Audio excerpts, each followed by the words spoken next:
नमस्कार, मी उज्ज्वला. आज मी केलेली ओल्या नारळाची बर्फी किंवा वडी. ही वडी करत असताना मिल्क पावडर किंवा खवा अजिबात वापरलेला नाहीये. फक्त घरातले साहित्य म्हणजे ओला नारळ, दूध आणि साखर वापरली.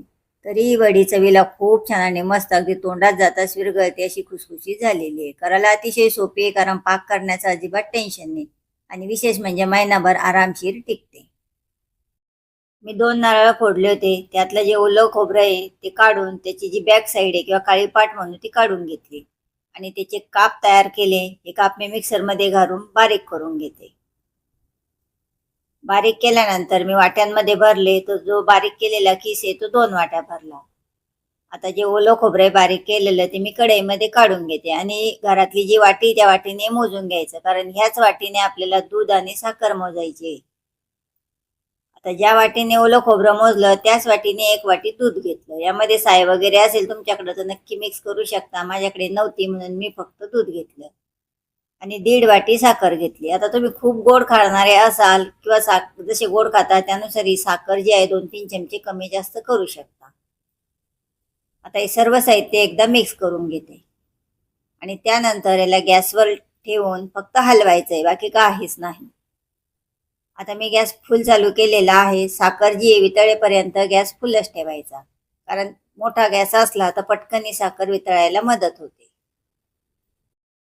2-3 मिनिटांमध्ये साखर वितळायला सुरुवात होते आणि बॅटर पतले होते. आपल्याला ते घट्ट करून घ्यायचे आहे, पण सुरुवातीला काही मिनिटं गॅस फुल ठेवायचा म्हणजे बर्फी झटपट होते. तर वडी झटपट व्हावी म्हणून सुरुवातीला गॅस फुल ठेवायचा, नंतर मात्र मीडियम करायचा. आणि ताटाला तूप लावूनही मी तयार ठेवलेले ज्यात आपल्याला वडी थापायची ती, कारण नंतर वेळ मिळत नाही. 3-4 मिनिटांमध्ये जे आपलं बॅटर आहे ते बघा असं शिजायला लागते. गदगद म्हणतो आपण गावाकडे त्याला, त्यातून बुडबुडे यायला सुरुवात होते. आता मात्र गॅस मिडियम करायचा आणि मिडियम गॅसवरती याचा घट्टसर गोळा तयार करून घ्यायचा आहे. फुल गॅसवर हातावर उडू शकतं बॅटर आणि चटका बसू शकतो, म्हणून गॅस मिडियम करायचा. आणि बघा घट्टसर व्हायला सुरुवात झालेली, पण अजून हे झालेलं नाही. आता झालं नाही ते कसं ओळखायचं? यातून ओलसर जो पाक आहे तो पाक दिसतो. थोडंसं ओलं ओलं दिसतं बाजूला, कढईच्या खाली बघू शकता. त्यावरून हे झालेलं नाही समजायचं. आणखीन मी 3-4 मिनिटं फिरवले. आता हे घट्टसर बॅटर होऊ लागलं आणि कढईच्या बाजूला हे बघा पांढरट पांढरट साखर दिसतीये आणि यातून खोबऱ्याचा जो आहे तो सुगंध यायला सुरुवात होते. त्यावेळेस हे झालेलं आहे म्हणून समजून घ्यायचं. बघा मस्त असं झालेले आहे. मी आता गॅस बंद करते आणि हे संपूर्ण बॅटर जे खाली घेऊन ताटामध्ये थापायला घेते. ताटामध्ये बॅटर काढले की लगेच झटपट थापून घ्यायचे, कारण हे जे लगेच घट्ट व्हायला सुरुवात होऊन जाते आणि आपल्याला वडी थापता येणार नाही म्हणून. आणि तुम्हाला वडी चुकण्याची शक्यता जर असेल तर कढई धुवायला टाकू नका पूर्ण वडी सेट होईपर्यंत. जर समजा सेट झालीच नाही, ओलसर जर राहिलं तर पुन्हा कढईत घालून 2-4 मिनिटं फिरवून घेऊ शकता. आणि समजा खूपच कडक जर झाली तर पुन्हा पाण्याचा शिपका मारूनही तुम्ही डबल याला करून घेऊ शकता. एकदम घाबरून जायचं नाही, झाली नाही म्हणजे. दोन्ही याच्यात तुम्ही परिस्थितीमध्ये वडी छान करू शकता. 15-20 मिनिटं सेट करून घेतले. आता मी कट करून दाखवते. खूप छान आणि मस्त ही वडी तयार होते.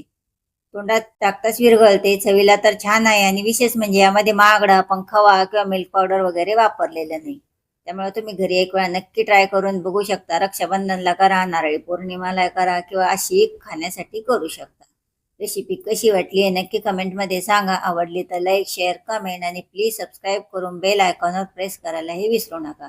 आणि करत असताना काही अडचण आलीच तर नक्कीच तुम्ही कमेंटमध्ये विचारू शकता. रेसिपी शेवटपर्यंत बघितल्याबद्दल खूप खूप धन्यवाद.